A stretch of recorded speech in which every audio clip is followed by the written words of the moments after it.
Күшіне енген конституцияны талқылауға бүгін Қордай ауданының түрлі мекеме басшылары да жиналды. Айтулы өзгеріс аясында аудан әкімдігі олармен де талқы өткізіп, өзгерістерді ортаға салған.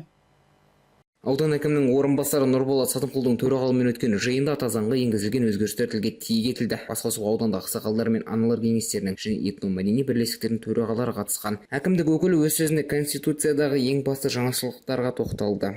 Ол біріншіден мемлекеттік биліктің жаңа құрылымын қалыптастыру, бұл ретте басқару жүйесінің тиімділігін арттыру, мемлекеттік органдардың жауапкершілігін күшейту, шешім қабылдау процесінің ашықтығын қамтамасыз ету және халықтың мемлекеттік басқаруға қатысу мүмкіндігін кеңейту деген сөз.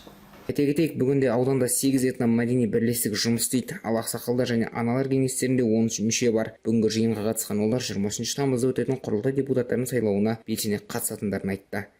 Нұрбақыт Мұсатилауұлы, Дәулет Әкимов, Қордай 24 Ньюс.